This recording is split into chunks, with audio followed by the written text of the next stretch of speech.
Okay, I want to show you some progress. Purple Heart fingerboard is now glued on to the heart pine neck. The mahogany veneer that was in the cigar box, at least I'm assuming it's mahogany. It looks like mahogany, but it might be something else.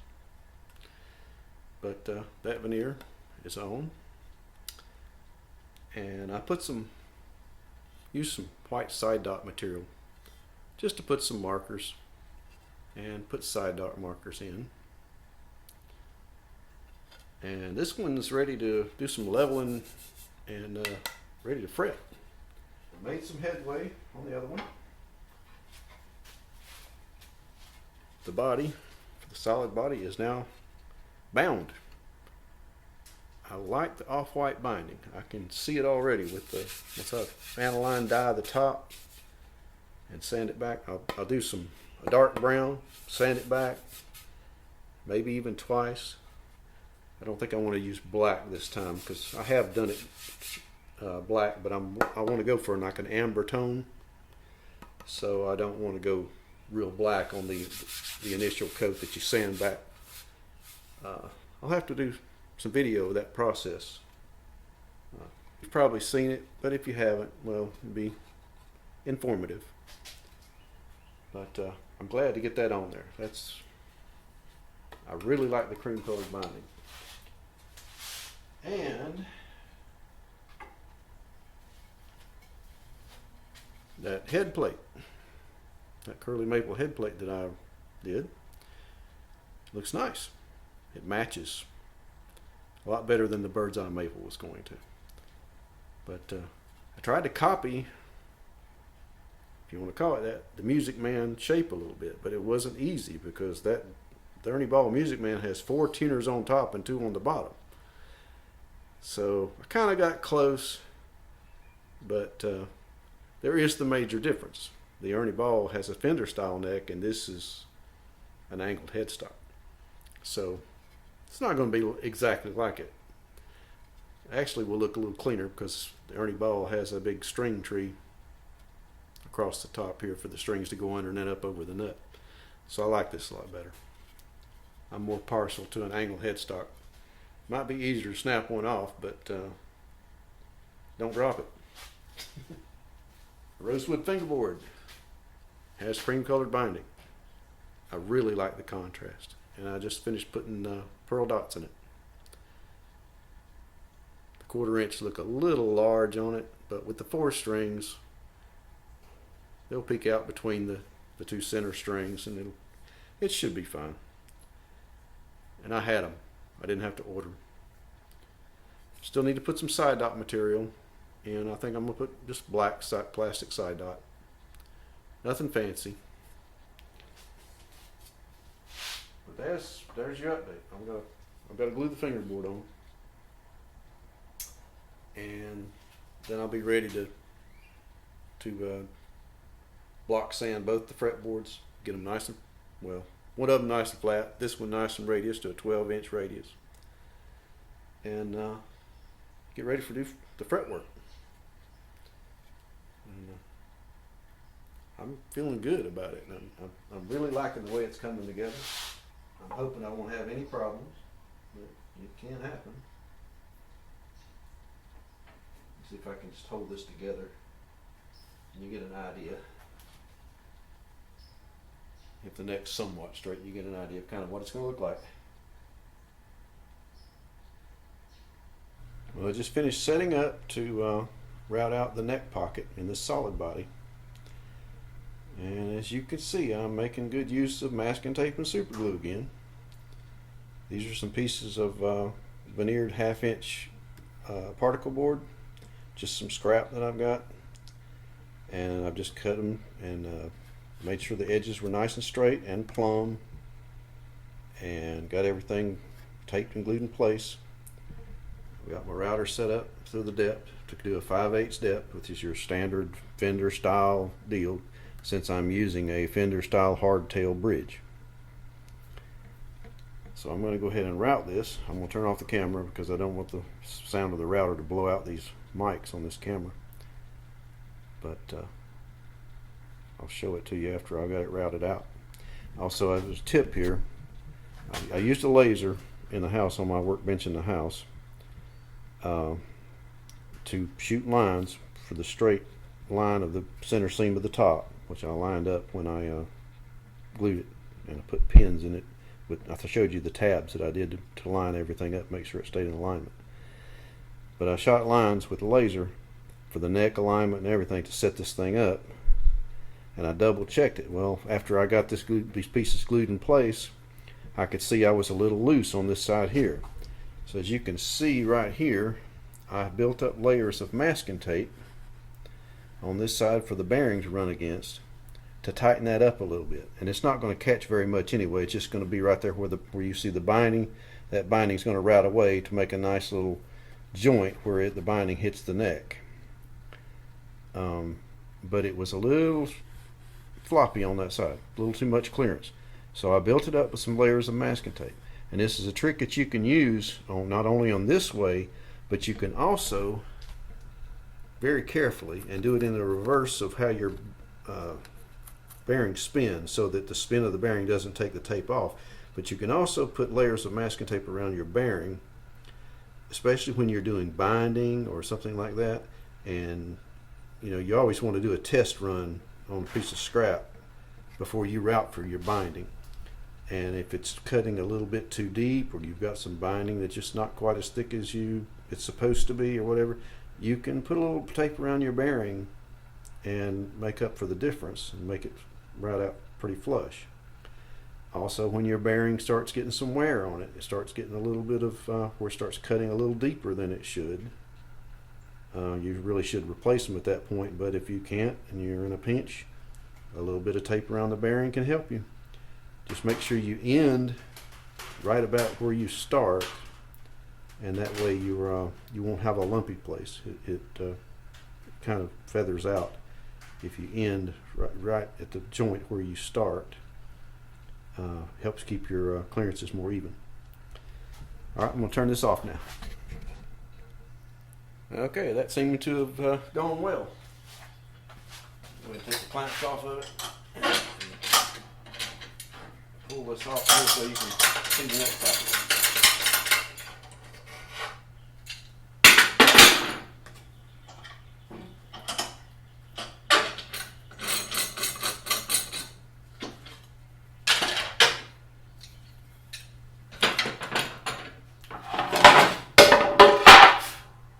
It's always good to drop something in the floor, as long as it ain't this. So I'm gonna start taking this off.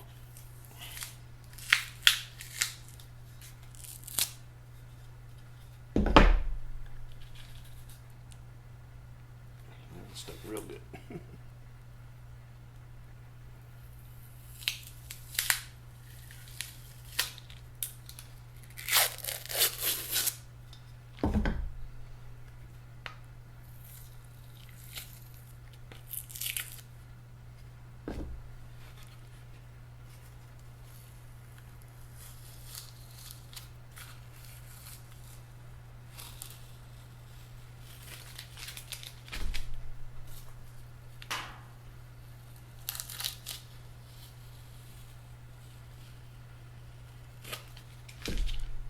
Try not to tear out any grain. It's not so bad on this maple, but when you got mahogany, you got to be a little careful pulling the tape off. You'll pull a big bunch of the grain out with it. All right. See, I need to get a new 3/4 inch long bit. Still a little bit of burning going on in there.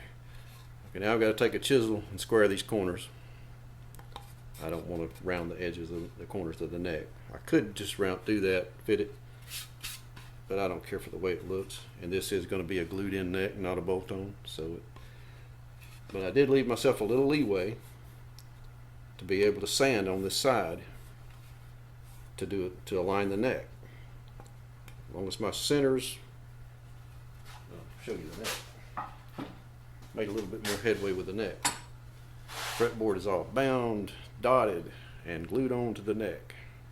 I've got it nice and even on the edges here with the binding so that I could set up to do this guide. And I checked with a little square that my sides are square with the bottom.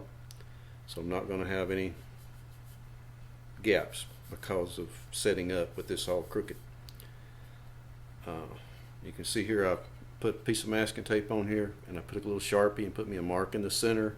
Same thing on that end. So when I was shooting the laser, I could see the exact line. And it's a self-balancing laser. It's not an expensive one. You can get them on Amazon. I think I paid like $24, $25 for this thing, and it works great. I've already done several guitars with it, and I'm like, oh, I'm never going back to fishing line again, for alignment. It's just, there's too much guessing with that. And with the self-leveling beam, it's Cadillac stuff compared to what we used to do. But with the exception of the having to take out the rounded corners, that should work pretty well. Doesn't look like I got too much of a gap. But yeah. And again, that is to standard fender depth, 5/8 of an inch, because this fingerboard is a 1/4 inch and the neck wood is a 3/4, so it's the same as the Fender setup. So it should work out fine with that Fender style, Strat style hardtail bridge. Shouldn't be any issues with that. So I'm really happy with that. I'm glad this is another major hurdle. When this goes without a hitch and you don't have trouble, and it routes out clean like that, where you can glue it in and then feather that binding in just nice and smooth. Yeah, can't beat that. I ordered me a 3-way switch, and I'm going to put it in the middle between these the 4 knobs, the 4 pots. I've got enough room for that. It's a mini switch, not a full-size switch. I don't have enough body depth to put a standard Les Paul style or even an SG style 3-way switch. There's just no way. This is 1 inch. And this is one thing I think is so cool about this guitar with these, using those. Initially, I'm going to put the flat pup from MGB guitars on here and just run the wire into the channel. And I've got it set up for the channel for the other wire to put a second one.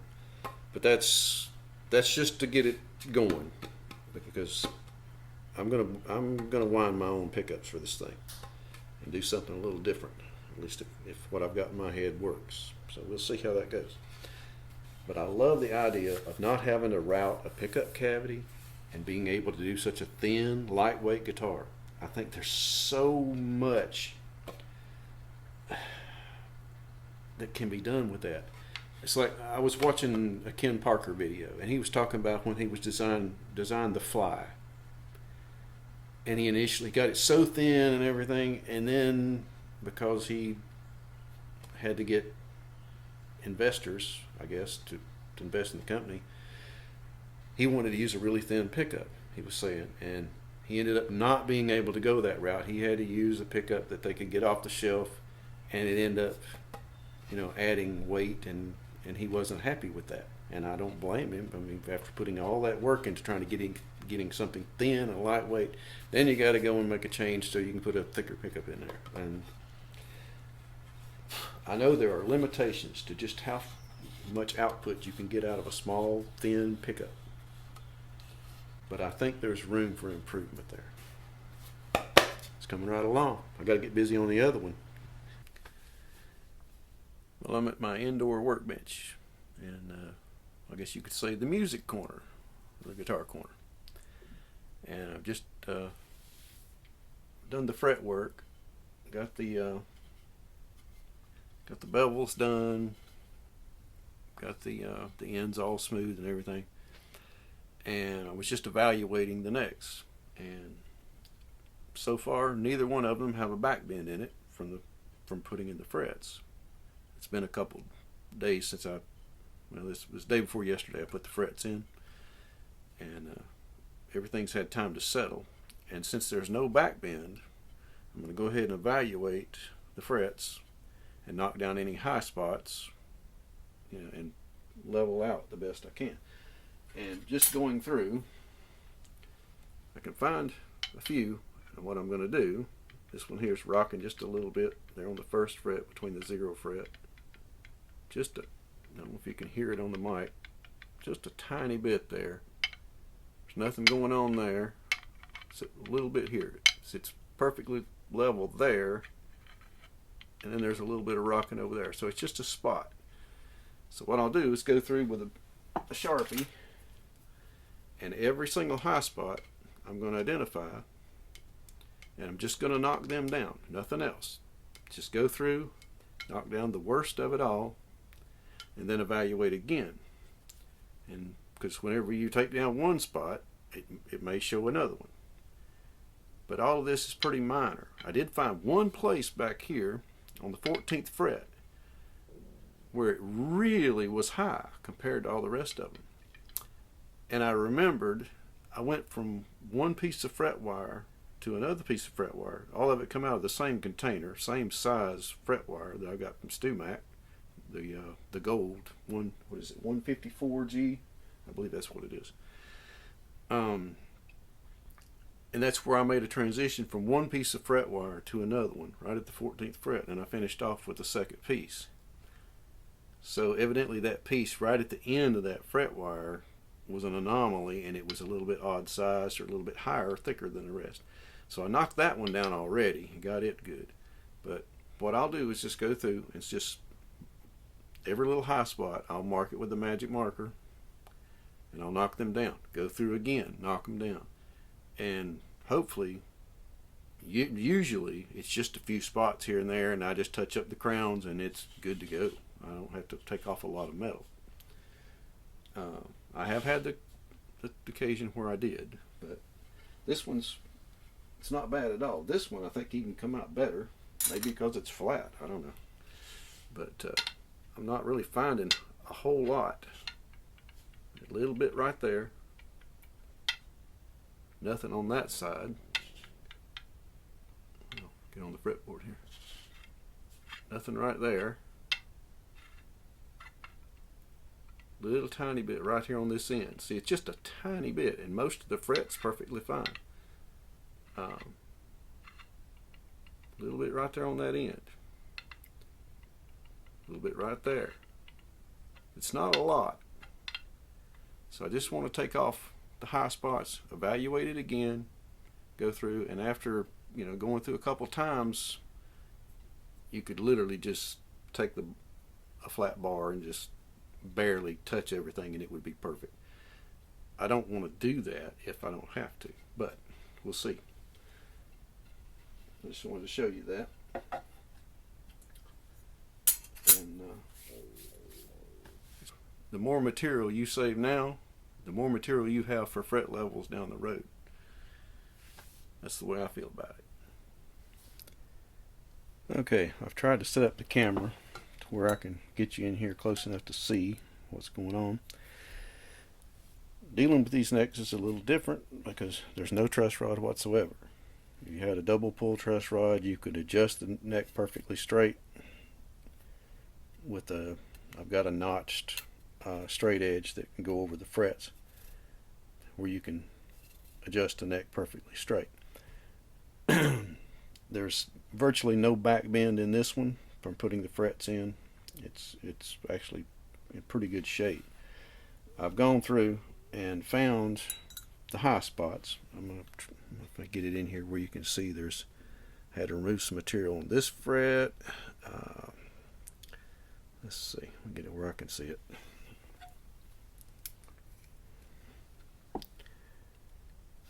On the high end, there was one that was a little high there, and come on down. All of us, there's some. This one here had a high spot, about 3/4 of the fret. There was a little there, and most of what I hit was on the second fret here, from about there over, which is high spot. And taking the straight edge and put on here. No rocking there, no rocking, no rocking.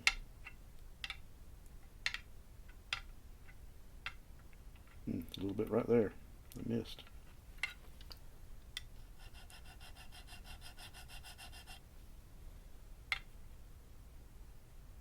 care of that. Nothing.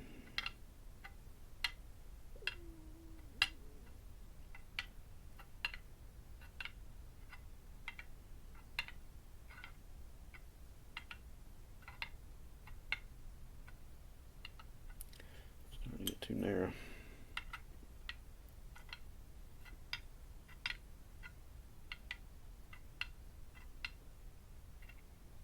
A little tiny bit right there, but ain't enough to worry about. Not on this. Just, you know, it's going to have slightly high action in order to be able to play with a slide. So I'm not going to be too particular on this thing. This is not a. Let's see, I got a little something right there. Oop, knocked that other fret. Clean it all up. Okay, that's virtually nothing.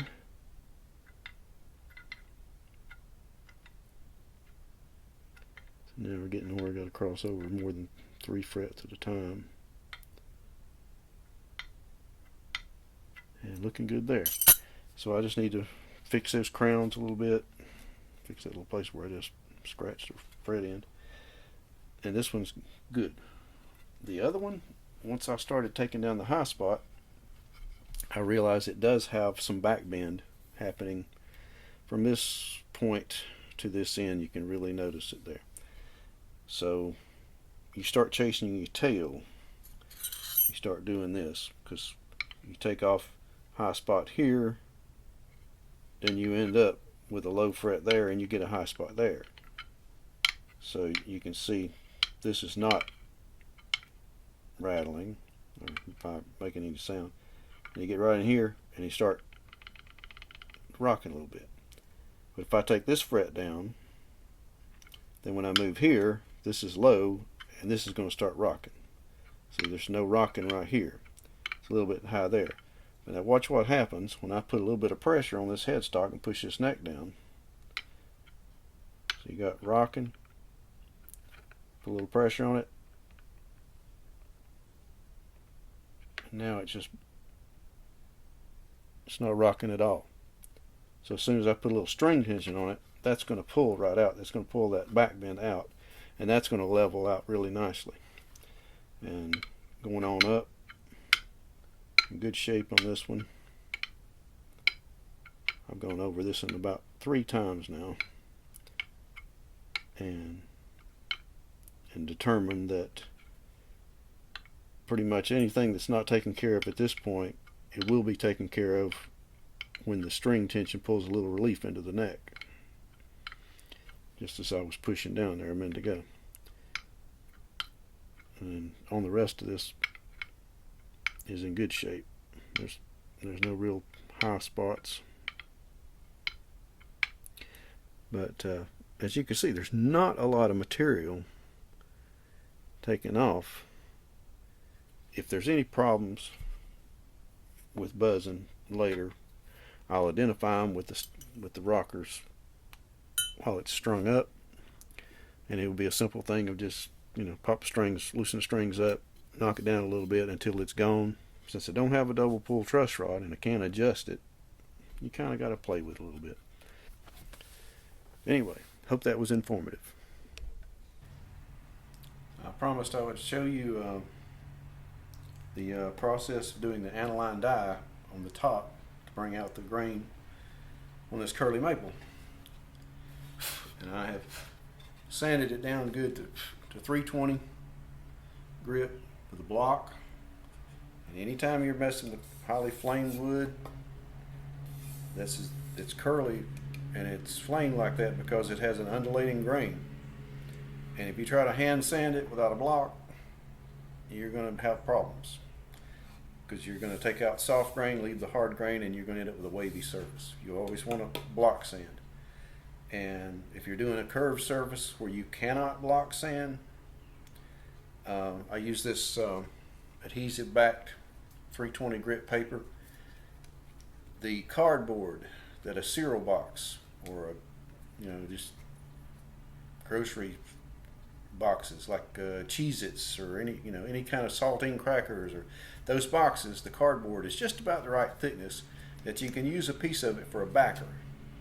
Put it on the back of this. When I'm sanding on an archtop guitar and I don't want to take out the soft grain and leave the hard grain and leave a rough surface, you can use that cardboard as a backer and hand sand those curved surfaces, and it'll still stay flat. If you sand with your fingers on a piece of sandpaper, your finger gives as you're going across hard grain, and it'll go back in. It'll follow the hard and soft grain, and it won't just take off the hard grain and the soft grain evenly if you just sand with your fingers.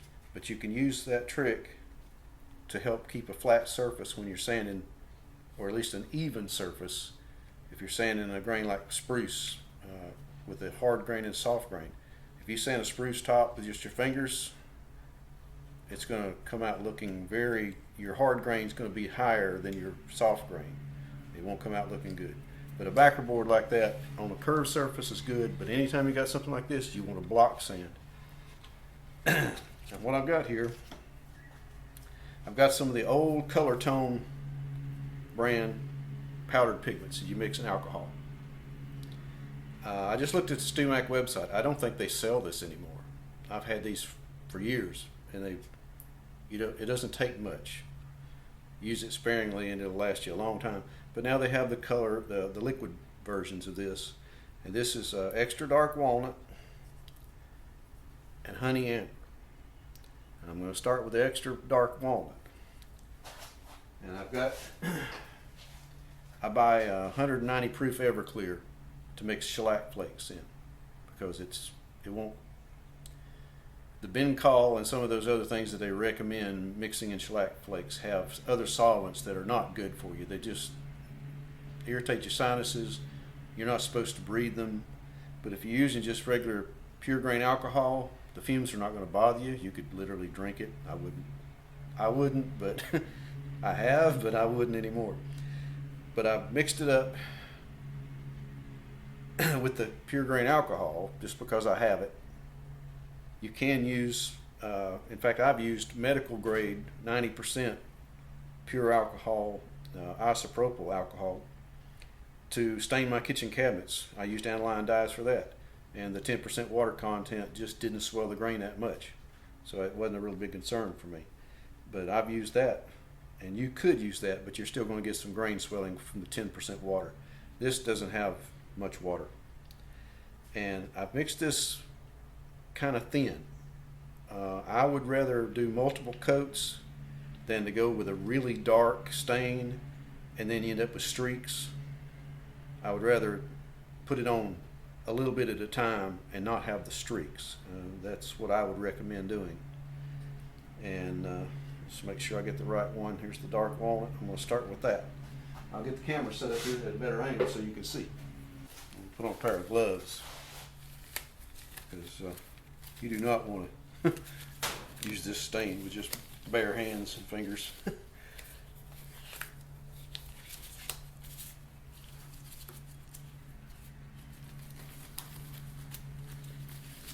And I didn't mask anything off on the sides or anything. This mahogany is so soft, and even just regular low tack tape wants to tear the grain out. So I'm just gonna try to be careful and not have any run over the side and mess things up. I'm just gonna go easy and carefully.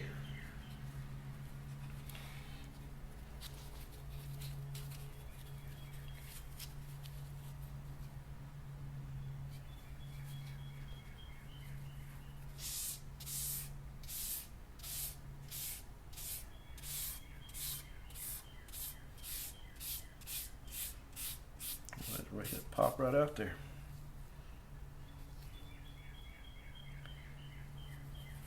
You'll see how light the color is once it starts drying. I'm not putting it on very heavy.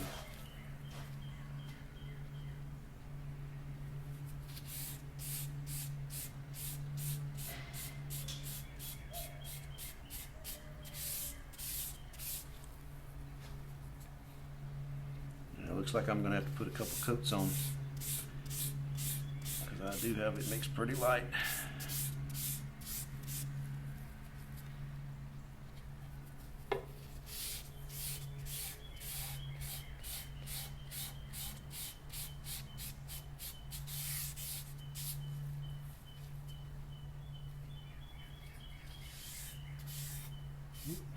Careful.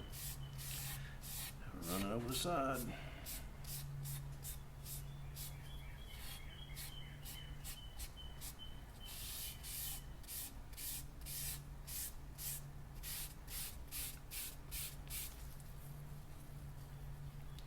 See, even going this light, you can see streaking showing up here.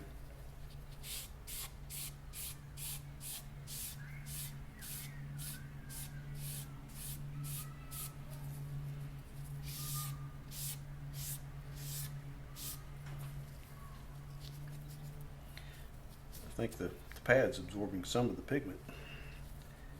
It's not really getting on the wood as much as it should. See a big dark difference right there, streaking. You can see what I mean. I mean, I'm going so light, but I think I did pick up some of the pigment in this and started putting it down more.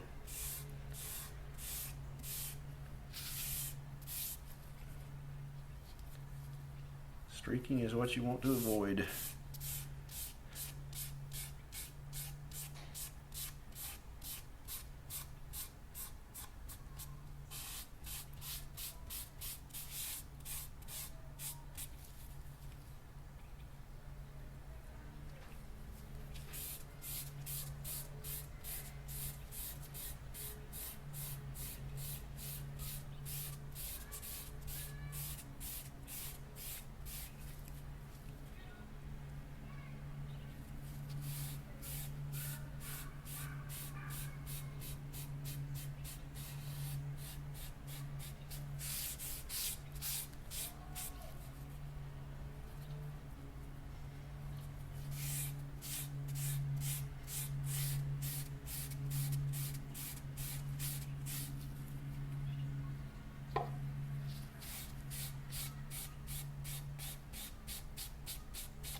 Starting to get more pigment in there now.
It's starting to look pretty even now. I'm not sure how much darker I want to go.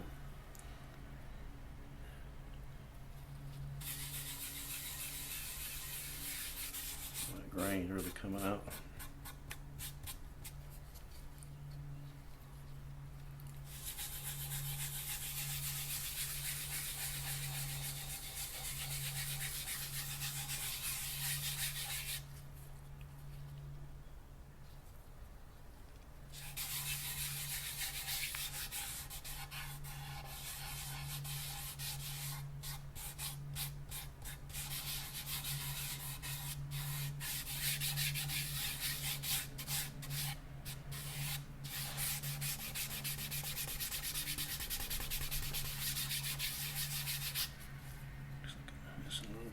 here.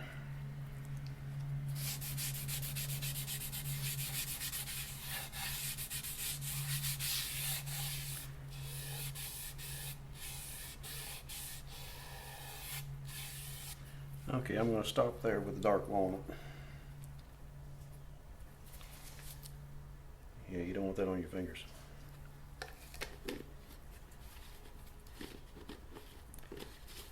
I'm going to let that dry good. Then I'm going to sand it back, block it with some more 320. And we're back. Get this in here where you can see it. I've sanded a lot. If you had to watch all that, you'd be asleep now. But you can see how the grain that stands up the most is still got stain in it and highlighted. And most of the rest is sanded off. But now I'm going to hit it with the honey amber and see how that goes.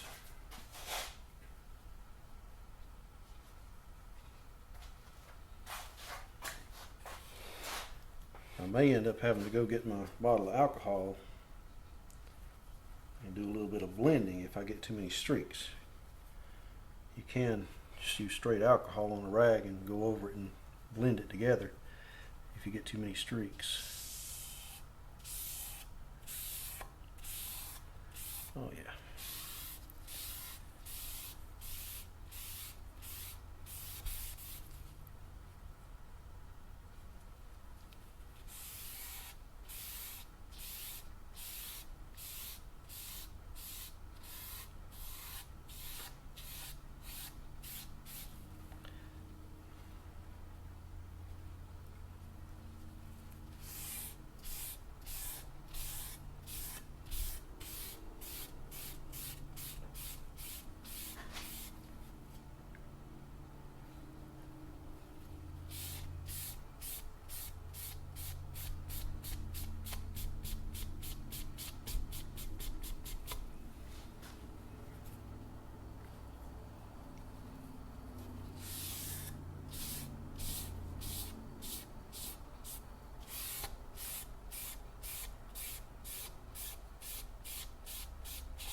Yeah, I'm liking the way that looks.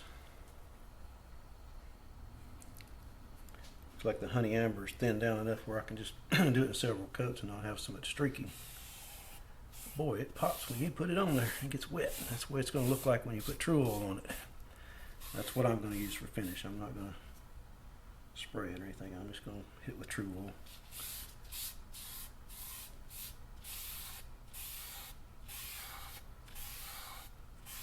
Man, it's popping. Whew. Yeah, man.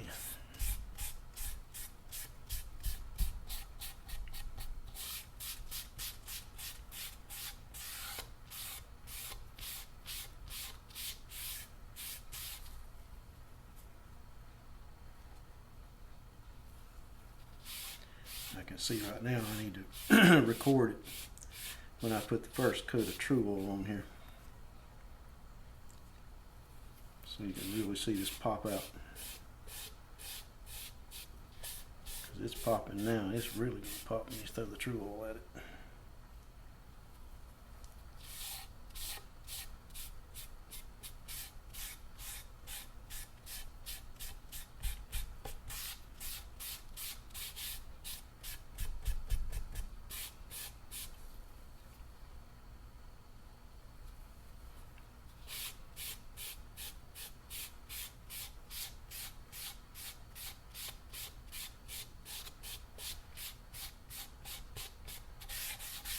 Really reminded me of a Les Paul.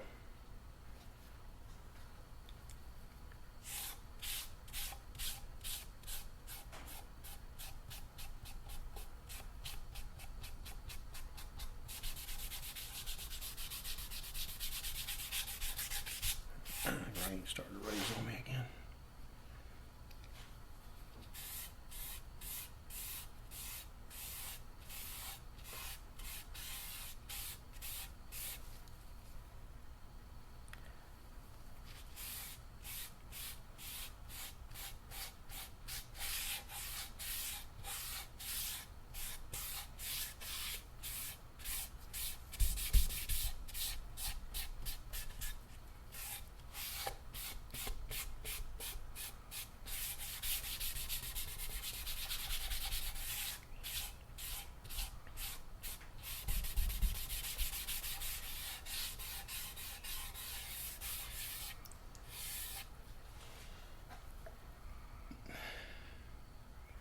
Yeah, I think that's about what I was looking for.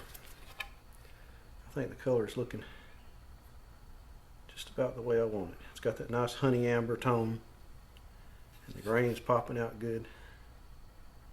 A lot more than it would just natural. But I like naturally finished curly maple too. I'm a big fan of that.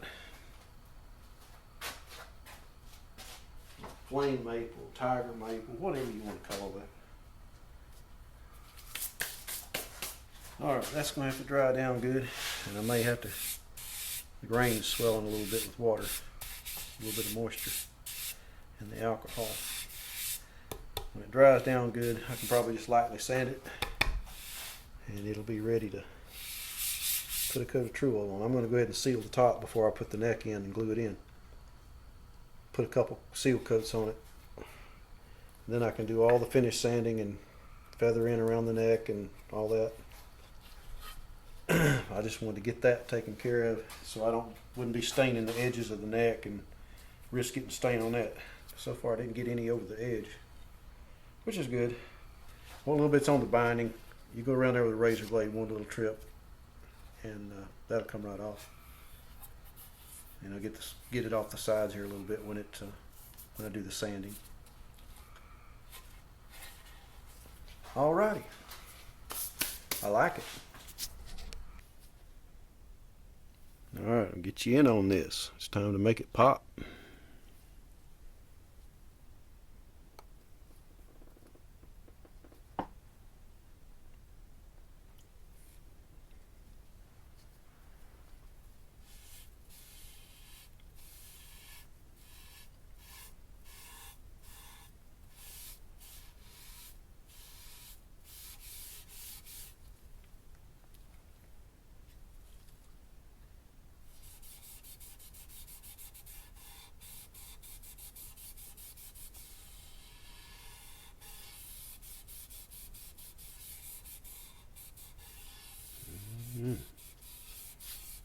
Man, that's pretty.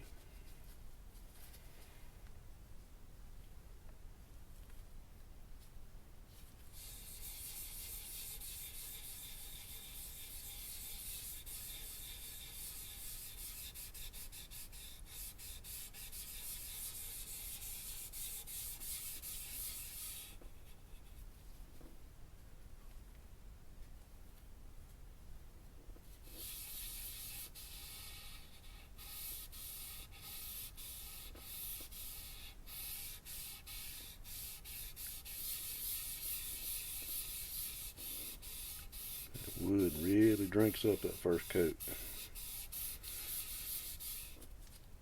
And since this is a solid body and not an acoustic, I'm going to throw it at it.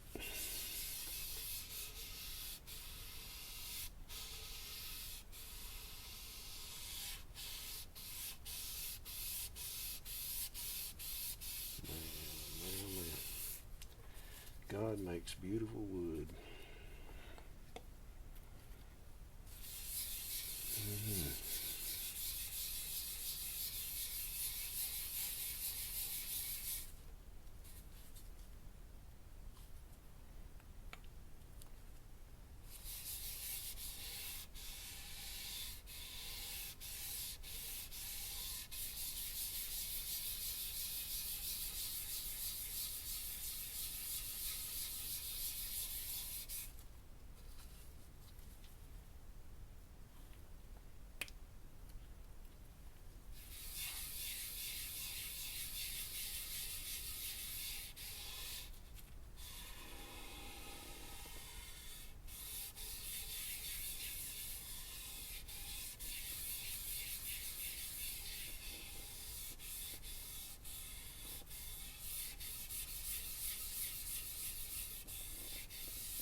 Oh, I'll tell you what, that comes right out there.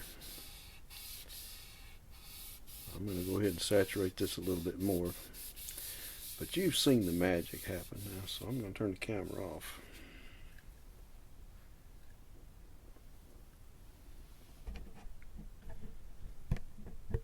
Okay, I glued the neck in on this thing a little while ago, a few hours ago. And just wanted to show you. I'm putting the laser on it just to check it to make sure everything stayed where it was supposed to.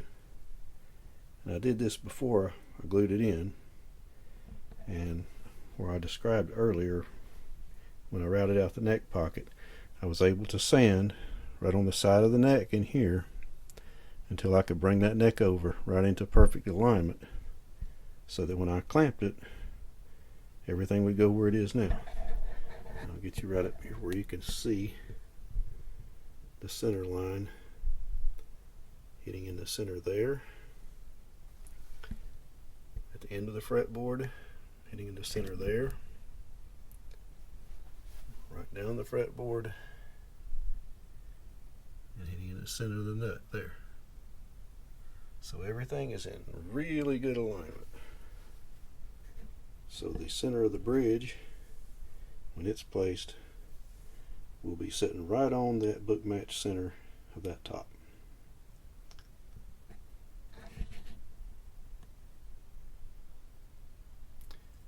I just put the first seal coat of True Oil on it, and I decided not to stain it. This is the natural color of the Cuban mahogany. I saw a guitar online that someone made out of an acoustic back inside Cuban mahogany, and they finished it natural, and I thought, that color's not bad. I think I like that, and it kind of goes with the top color pretty good.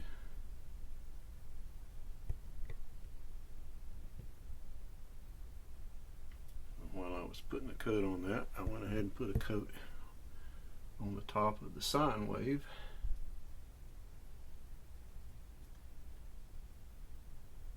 And started putting finish on the neck of the sine wave too.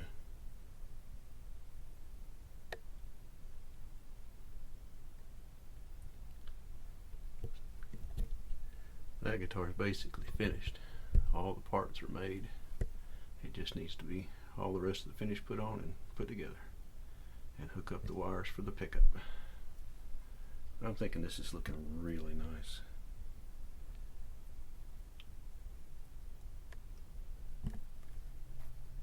After putting those first two coats of True Oil on, which seal the wood up pretty good, I sanded everything back down to 320, and then I sanded a little bit more with some 1000 grit just to smooth everything a little bit better. But the grain had raised a lot, and I did not have a smooth finish. So after sanding it down with 320, and I just put the first coat of True Oil on. After doing all that, and boy, the chatoyance in that Cuban mahogany is just really nice, and the color of it is matching the stain that I put on the top with that flame maple top so well. I'm kind of amazed. I'm really glad that I left it natural color instead of staining it.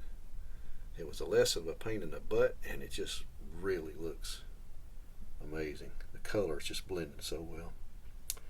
I'm really liking that.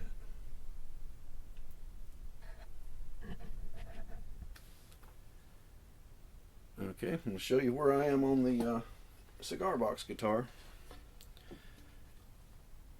All the finish is on, and I fitted the top, attached it, made a little bridge, and I'm not sure that I'm going to be keeping that bridge. I just made something to set it up initially and see what I needed, what kind of height I needed. And I had originally figured when I laid it out that the bridge would be 5/8 of an inch high, and it's actually coming in at a 32nd under 5/8, set up with low action.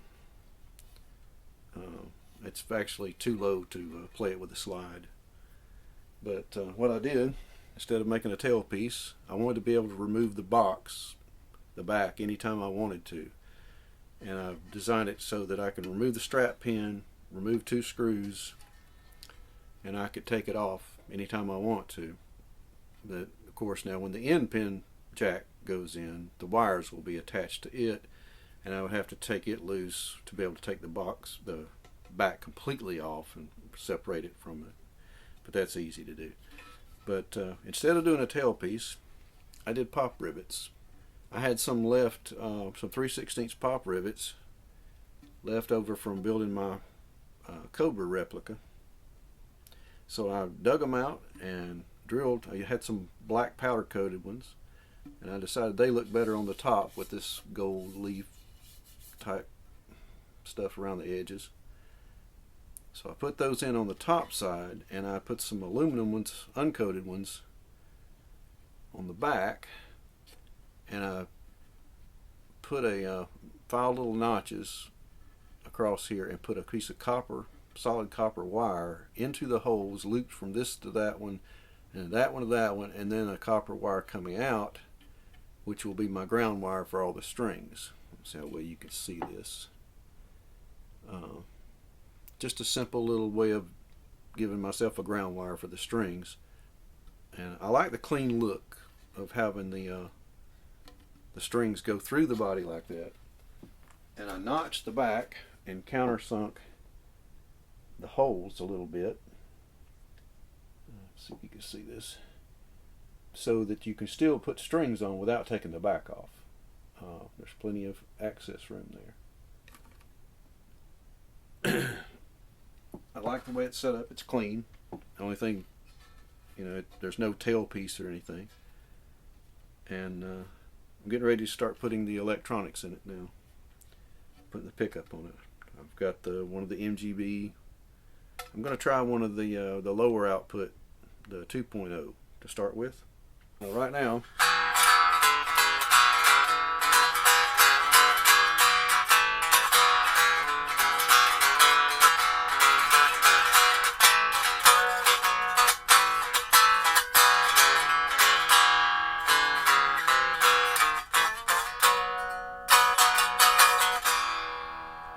not too bad. I mean, it sounds better with the box on it.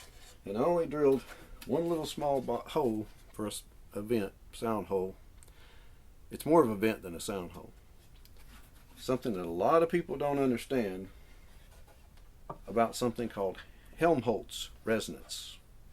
It is the main sound box air resonance, and manufacturers have always tried to tune the sound box main resonance so that you get that good bass response, and you try to get it somewhere between the E and the G if you can, depending on the body size. Dreadnoughts, it's pretty easy. When you get into smaller bodies, it gets harder. But the sound holes, if you've ever taken a Coke bottle, which is, an actual glass bottle, is hard to come by these days, but you can blow across the top of it and you make the sound. Well, that's the Helmholtz resonance, main air resonance of that enclosure. And you can change it by putting more water. You put some water in it, the more water you put in it, the higher the pitch goes. Well, the same way you can open the size of the neck up, and it does the same thing. It raises the pitch as the hole gets bigger. The same as if you put water in it. But see, once you go too far and you have too big a hole, you've raised that main resonance up to the point that it cannot be used to accentuate your bass response. And I see that in a lot of guitars now, where people are putting the main sound hole without reducing the size of it, and then putting extra holes in the side and all this stuff. It does not work. You're losing the benefits that your air resonance can give you. And that's one of the reasons why I didn't put a big hole in it. I want to try to gain a little bit of bass response rather than just throw it away. And the easiest way I can explain this is you can do that with a bottle, blow across it. You can change the pitch by adding water or whatever. Go grab a wide mouth mason jar and try to blow across it. And make it ring out the pitch. I'm not sure you could do it even if you stuck it out the window going down the road in a car at 60 miles an hour. That's what I'm saying. Once you've gone too far, you lose it. Back in the 90s, when I used to build castle brace guitars and I was experimenting with the side sound holes and stuff, I would always reduce the size of the main sound hole or just give it up altogether. I did a couple with a small side sound hole and an adjustable port. And I kept the sound hole small so that when I opened up the port, I was moving up to the amount of area that you would have with a normal sound hole. So I was going lower than that bass response. And then by opening the port, the sliding port, you come up to the point where you getting to the amount of area that a regular sound hole would be, with it tuned down into that E, G area frequency range. And a lot of people are just ignoring those facts these days with their guitar designs. But, to each their own. But I'm going to start fitting the pickup and doing the electronics now. But I'll show you what I've done when I get it done.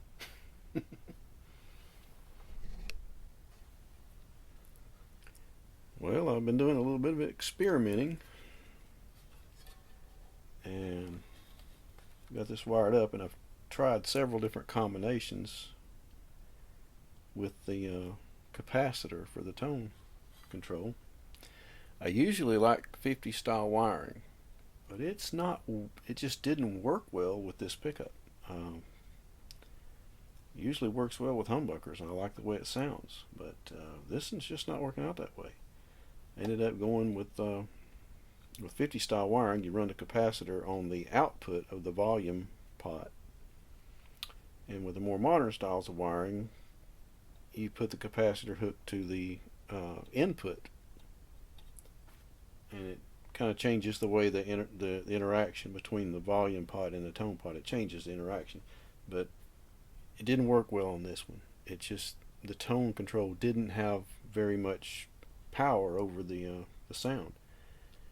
And I usually run the 0.02, I think, microfarad capacitor with humbuckers, and it didn't have enough meat. It just didn't have enough capacitance to roll the tone off, to roll the treble off as much as I would want, at least to have the ability to. Don't usually roll it off that far, but it's nice to have it there. So I went to a 0.047, which you usually use with single coil pickups. And I got to thinking about it. Technically, this is not really a humbucker. It's has more of a relationship to a double stacked single coil than it does a humbucker. There's no blades or sets of poles. Humbucker has two sets, the steel slugs and then the threaded slugs with a magnet on the bottom, and the orientation of the magnetism is north and south, so you end up with a north set, a coil, and then a south coil. And this doesn't have that, so it's kind of like a single coil that has stacked coils, and one coil is wound the opposite direction to be hum canceling. This thing's a different animal, and it's acting a little differently than what I'm used to, but it's working out okay with the modern style wiring, and it sounds better. And with the 0.047 microfarad capacitor, I'm getting a little bit more tone roll off, and it's just behaving a little better. So I'm going to go with that. Okay, I was just working on the electronics for the solid body, and I thought I'd explain kind of what I've done here. At the moment, I only have a tone and volume hooked up. These two are 500K pots. These two are 250K pots. These two are not hooked up right now because I only have one pickup on it. I've got the 0.047 capacitor because I found out on the other one that the 0.022 just doesn't do anything. It doesn't have enough capacitance to roll off the treble. What I'm going to do, what I plan to do, there's a hole here for the three-way switch. I found out today that the switches that I got were an off, on, off, on instead of an on, on, on. So I got the wrong switch. I have to send them back. They sent the wrong ones. I did order the right ones. But I think what I'm going to do is put me maybe a balsa block of wood with some threaded posts in here, so that I can have one ground and then the other contacts for the inputs, either here or on the 250 case, so that I can put a pickup in, take the wires and just hook them up to the ground, and then I can pick which one I want, whether I want to try out the 250 pots with the pickup or the 500K, and that way I can test it. And the main reason I'm doing that is because I'm going to make some pickups, and I want to be able to test them on this to see what they sound like. And the same way with the other cigar box guitar, I want to be able to test pickups on it and be able to change them out quickly, and that way I can do that without a soldering iron if I set it up that way. But for just temporary, I set it up and went ahead and hooked up the wires on this MGB flat pup, the 2.0 version. And I've got it on here like this. As you can see, I'm going to back the camera up here where you can see a little better, but you can see the pickup stuck on there. It's not very attractive, but that's the way they are without a cover, and I'm not putting a cover on it because I'm not going to keep the pickup on there. But let me back this up and I'll let you see the guitar. Okay, with the camera back a little bit, you can see it. I've got all the finish on, all the hardware's on, and for the most part, it's done. And I will let you hear how it sounds plugged up. I'll do both guitars at the same time, and you can see how it's turned out. Get it back here so it's not backlit. You can see that. I like the natural color of that wood, that Cuban mahogany. I think it goes very well with the stained maple top. I think it really matches. I love the cream colored knobs, the gold hardware. I think it looks really attractive.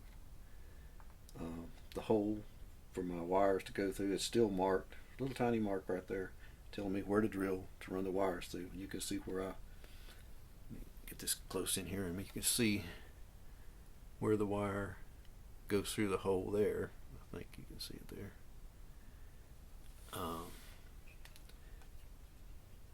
It's come out really nicely. I like the way it looks. Gold hardware.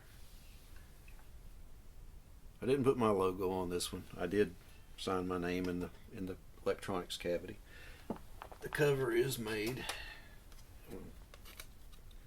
and I went ahead and drilled the holes and everything. It's ready to put the screws in. That's how it looked completely. That's the only thing that hasn't been done yet, is that it hasn't been put on there for the final time.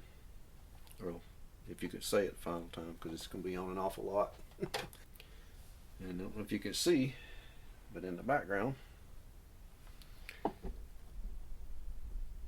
you can see the back of the sine wave guitar, and the final coats of finish went on it in the last couple of days. And if you haven't seen that video, you might want to check it out. It's an interesting guitar. The video, I'm going to do 2 videos on it, and they're going to go up before this video goes out. So if you're watching this, those videos are already up. It is time to play. Cigar box guitar is completely finished, at least for now, because I intend to change the pickups. But acoustically, this is what it sounds like.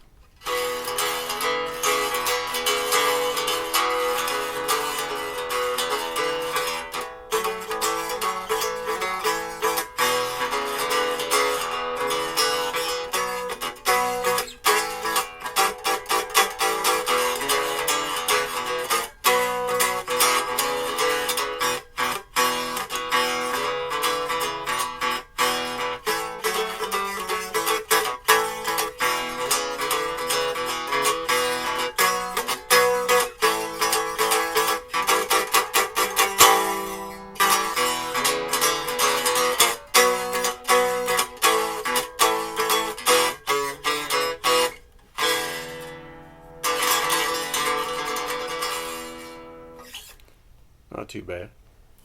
For a little tiny box, it's not bad at all. And I've got my Katana 100 set on the clean channel, and the EQ is straight up 12 o'clock, except for the bass. It's turned back to about 10 o'clock, because this one has pretty strong bass response coming out of this pickup. Little much. I'd like to keep it straight up so you know exactly what you get, but it's just a little bit strong in the bass. But I've got I've set up here. I've got I think an MXL. I think it's a 990 running into this camera with the phantom power, and then the two mics that come stock on this zoom camera. These cameras are pretty well known for sound quality, better than video quality actually. But running this one condenser mic, and I've got it set up about the same distance from me as the amp, so that it's picking up me, some of the acoustic sound, and the amp too. I need to dial this level back just a little bit on the zoom mic, because it kind of blows out when I turn the amp up. But this is what it sounds like amplified on a clean channel. This is with the tone control with full treble.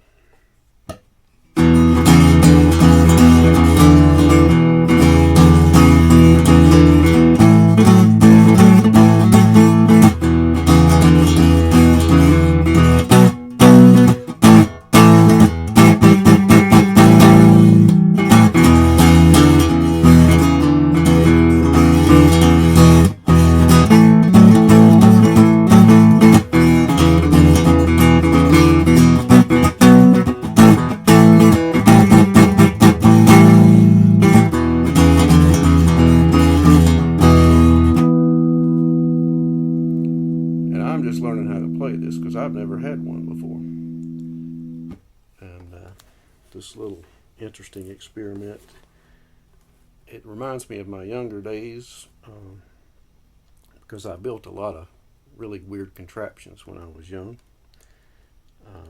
A lot of them had paint can lids, gallon sized paint can lids in the top and stuff like that. I'll have to dig out some pictures.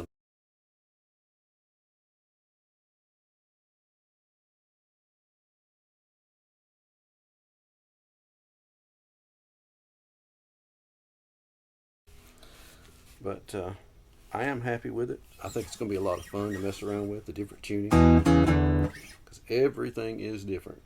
I've got it tuned to EBE. I tried the GDG tuning on it, and I think I like the EBE better. It's more what I'm used to playing blues in E and stuff like that. But I am tickled with the way it's come out. The action is low. I've got it set at 1/16 at the 12th fret, and the fretwork is fine on it. There's no buzzes.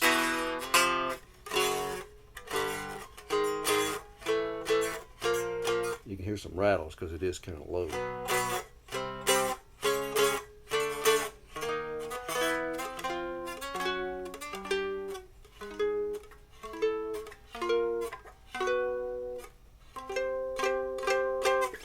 So I'm happy with that. It's come out very nice for a neck with no truss rod in it. To have action that low and it not buzz, I think it's pretty cool. I'll probably have to raise it up. I don't have I made this bridge just out of something just to set it up, so that may not stay on there. I may make a much better bridge for it than that. I don't know. I'm not unhappy with the way it sounds and plays, but it is a little too low for slide. But I'm not a slide player, so we'll see how that goes. But that's the cigar box. And here's the solid body. I'm really happy with the way this has come out. I'm looking forward to experimenting with different pickups on it. I really love the way this wood it glows. It has a really nice chateau. It's in that Cuban mahogany, and the light color is really growing on me. It's pretty neat. The issue with the second fret, I said it would pull out under string tension.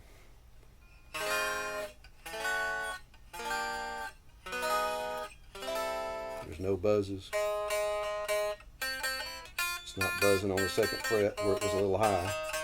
Well, I'm fretting the first fret. And the action is very, very low on this. I've got it set up. Let me see here. We're at 1/16 at the 12th on this D string. I've got it in standard guitar tuning, by the way. And just a hair under a 16th on the high E string. And so that's pretty low, lower than most people want to play it, but I like low action because it helps with my arthritis. But I'm very happy with it. This thing's come out. It plays really nicely. It's very strange getting used to a guitar with two missing strings. It's really going to make me think a lot differently about chord forms. Really going to have to work on the D forms and stuff a lot, because I mean, you can use the F forms with your root on the D string, but not much acoustic sound.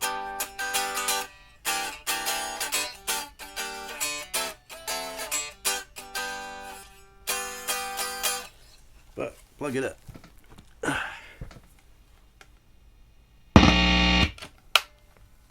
As happy as I am with the pickup on the Cigar box guitar and how well it works, I'm a little unhappy with the way it works on this one. And I think the difference is because the plain strings don't sound as good as the wound strings with these pickups.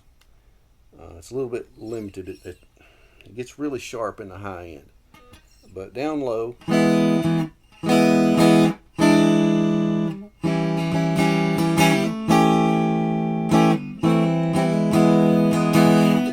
see, it throws me off a lot. And this one's I get the 9 easier than I can get the 7.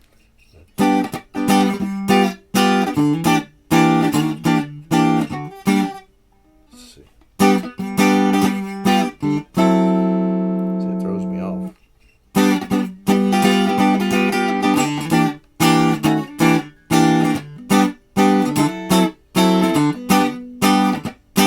See, it sounds fine in the treble down here. It's when you get up high.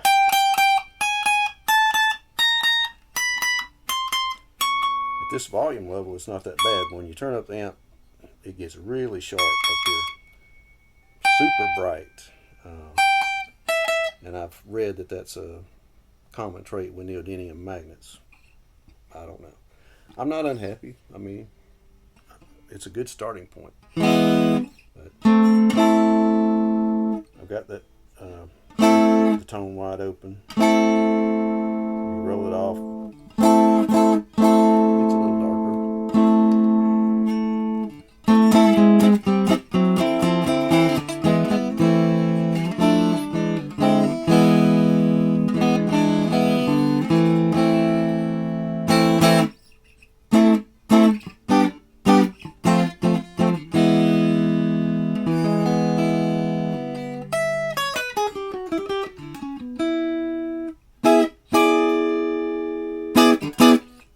Okay, let's crank it up just a little bit. Throw some reverb at it. See what it sounds like.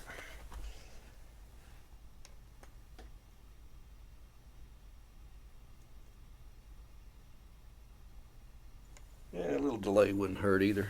Let's see. Oh, I'm blowing the mic out. Let me turn it back down a little bit.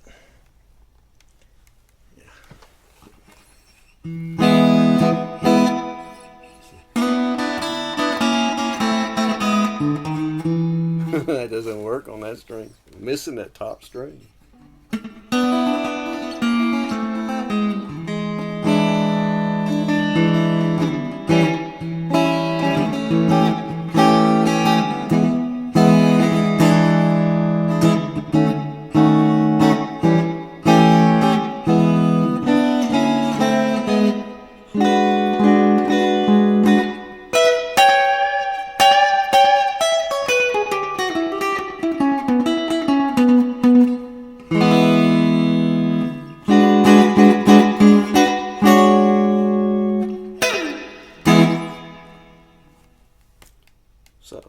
you think? Leave your thoughts in the comments. What do you think about how the pickup sounds up high?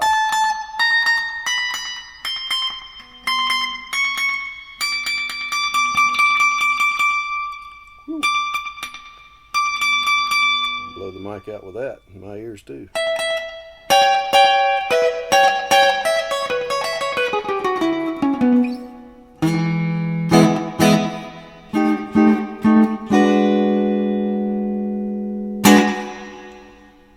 All right.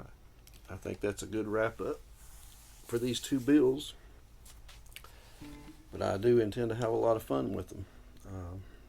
I think messing with pickups and trying different things is going to be fun. And I think it's a good platform, this one and the cigar box guitar, for doing that, messing with pickups and just having a good time. Because this is the first solid body that I've built in probably 25 years. I've been into arch tops and acoustic guitars for so long, and this is just something different.